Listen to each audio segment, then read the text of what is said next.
What's going on, everybody? I have to apologize for not getting the video out over the weekend. I was a little bit busy and I sat down at my desk a couple of times intending to record and get this video out maybe on Saturday or Sunday like I usually do, but I was just too tired and wasn't in the zone. So here we are late on a Tuesday night going into a Wednesday, but at least we got it out here for you. So what I have for you here today is some tools that I own that I'm going to pass on to a family member, a younger brother, my youngest brother. He's 18 years younger than me. He's just getting into the trades, went to college for a year or two, didn't really enjoy it, so he's going to go into carpentry.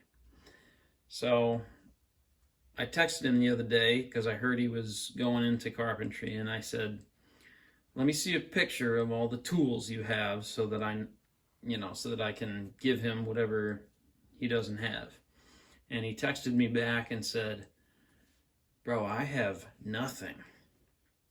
And I said, well, we're going to have to remedy that. So these are all the tools that I have that I'm going to pass on to him because I've either got replacements, I've got others, or I just don't need them. So we're going to go through everything I've got here. This is by no means an exhaustive list of what you need for carpentry. This is not a list of basic tools for carpentry. This is just what I have that I'm going to pass on to my younger brother as he goes into carpentry. Even within carpentry, you're going to need certain tools more than others. So this is just a basic haul of tools that I'm going to send over to him.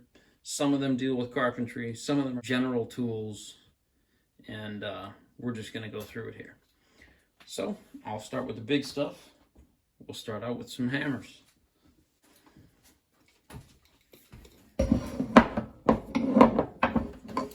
All right, so obviously if you're going into carpentry, you're going to need your general framing hammer. This is just a regular old Chinese hammer. I don't know, it doesn't really say the country of origin, but I'm assuming it's Chinese. I got this at Lowe's for $4. I got this at the Lowe's discount bin for $4, a 20-inch ox. I don't know, I'm not super familiar with the brand, but it's basically a framing style hammer. 20-inch, great grip, nice, decent quality, $4. I was kicking myself that I didn't pick up more of these things because, man, I mean, you can't go wrong with a $4 hammer. Even like the cheapest, knockoff Craftsman hammer is going to be $12, $13, but for $4, man, I really should have picked up a few more of these. Got a ball peen hammer here. This is like a vintage Stanley. You can just barely see the Stanley writing in there. This basically just the E and the Y that kind of gives it away as a Stanley, but ball peen. I just cleaned it up really quickly with 36 grit Diablo belt sander. It had some dings taken out of the front of it, so I just put some electrical tape around there. Seems like a pretty decent solution. Really nothing special, but it's nice to have a ball peen hammer around in case you need it. And then, of course, your rubber mallet. This is made in the USA. I don't know what brand it is, but your typical they probably sell these at Harbor Freight for $3. I sanded down the wood here, put a little linseed oil finish on it, and as I was feeling it, I'm like, oh man, this linseed oil is really kind of slippery. So I ended up doing the same thing, putting electrical tape on it. Gives a little more grip, so pretty decent. All right, why don't we go with some cutting tools?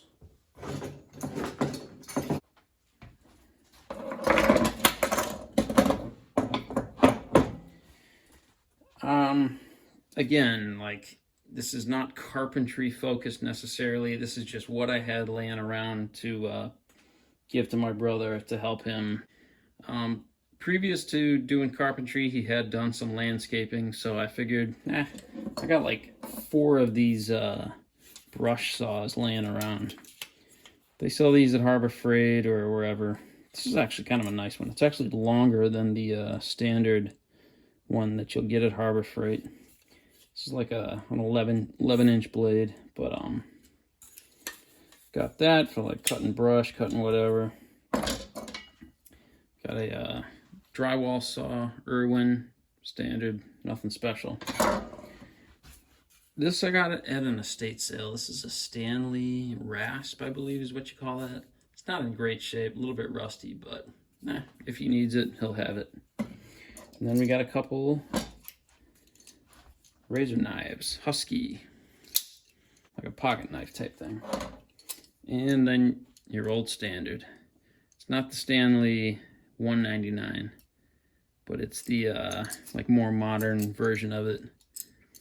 Solid metal, stores about 10 blades inside, so you know, you can, sort of thing that you can easily keep inside of a leather pouch. So that's that. All right, let's go to some measuring tools. Oops, there goes one of them. Some measuring tools, and this is a little bit more carpentry focused.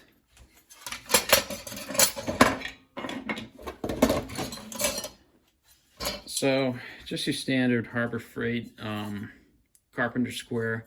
I used this a couple times making some shelves and things, but I don't know. I'll upgrade. Maybe I'll get the Milwaukee or something else. So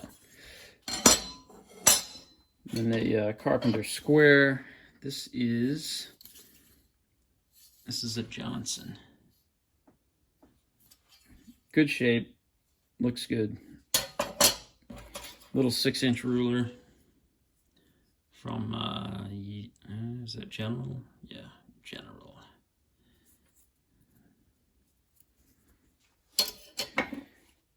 And then, so I know this is a T-bevel, and this is again like one of those like angle measuring things.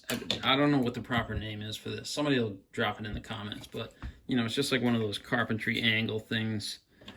Standard T-bevel. I got this for $2 at Habitat for Humanity. So, all right, why don't we get into some good stuff? Let's go for some pliers.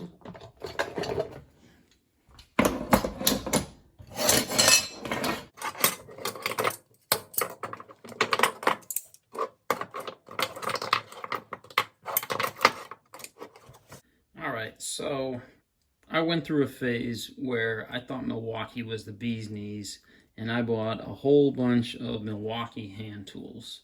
Pliers, locking pliers, all sorts of Milwaukee hand tools. And I'm at the point now where I'm sort of valuing more quality USA made tools rather than Milwaukee tools. So I'm gonna pass on my secondhand tools to my brother, and you know, if he wants to use them, you know, good for him. But you know, I've gotten higher quality replacements at this point. So we've got this Milwaukee straight jaw slip joint pliers, and I have to say, I hate these pliers. I hate them. The first time I used them to just like try and hold some bolts that I was tightening down. And whenever it slipped off, the pliers slipped off the bolt, they would jam together.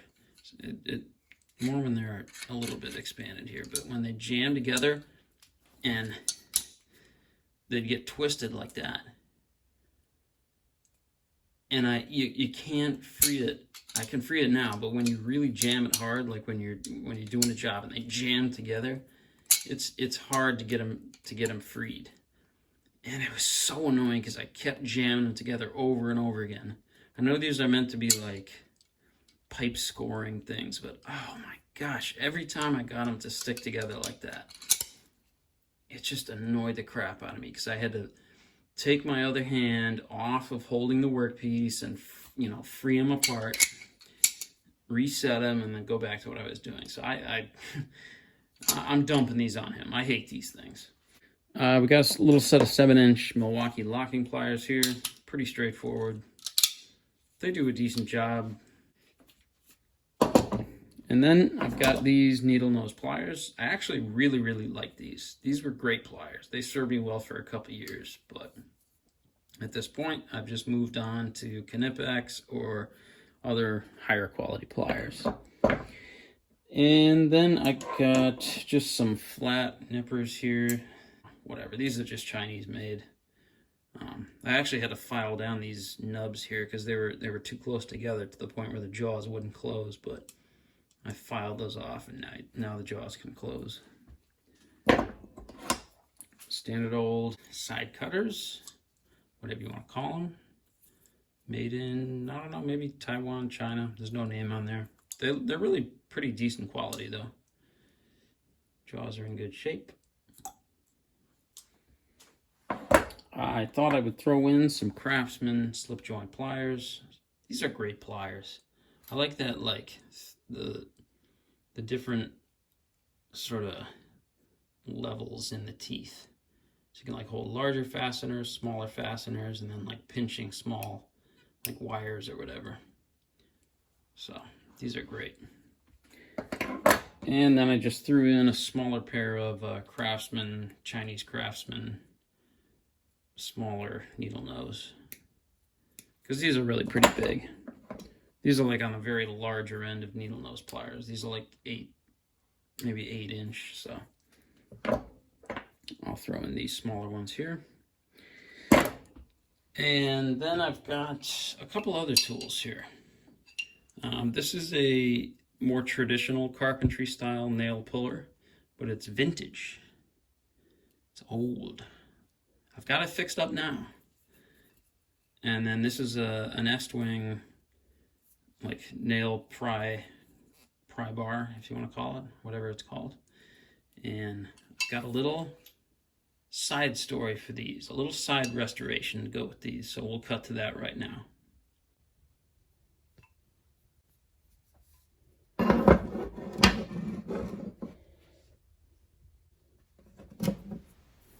All right, here we've got a pair of Boker USA nail pullers, carpentry style nail pullers. Looks like the handles have been painted. And then here we have an Estwing nail puller. Still in decent shape.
right, let's jump over to some screwdrivers and markers and pencils. So I've got just a couple of tacked in, very simple screwdrivers. I bought a large set, so I've got plenty to spare. Little stubby Phillips. This is, oops, hit the camera there. This is a True Value 4-in-1, made in the USA. Tips are in decent shape. Just a standard 4-in-1. A couple of Stanley mini screwdrivers, flattened Phillips, and just your old Carpenter pencils, regular pencils, and a Milwaukee marker. Next up, I got some chisels, bits, punches.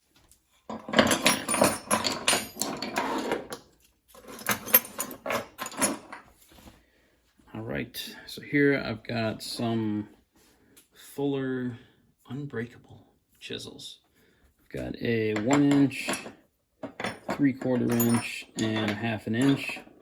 I've got a nail sinker, some different chisels, punches, and then some of these, what's the proper term for this? Not a hole saw.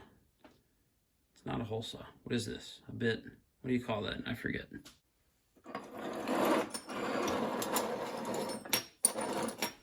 All right, and I've got just some other random tools here.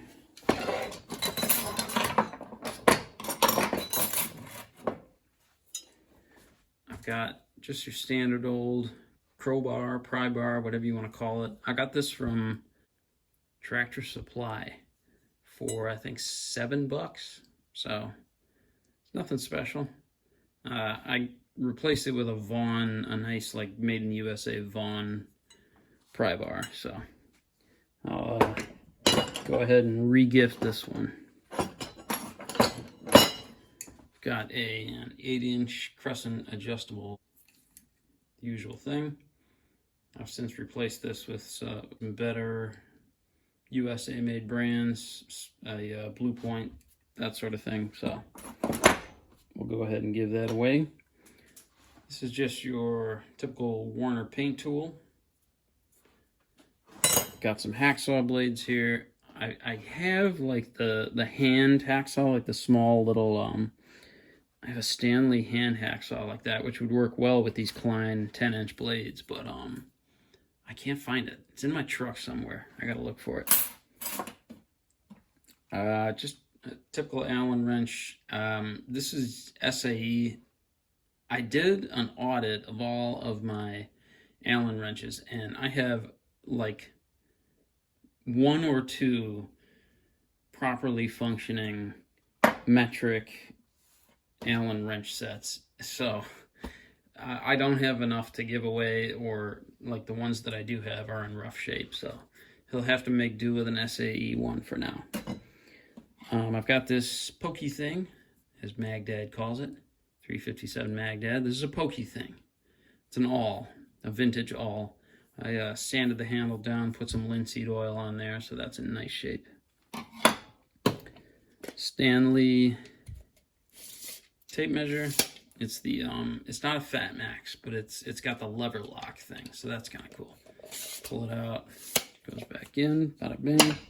Some more drill bits, and does that do it? That does it. That's everything. All right, let me get it organized. We'll take one last look here, and then we'll see where we're at.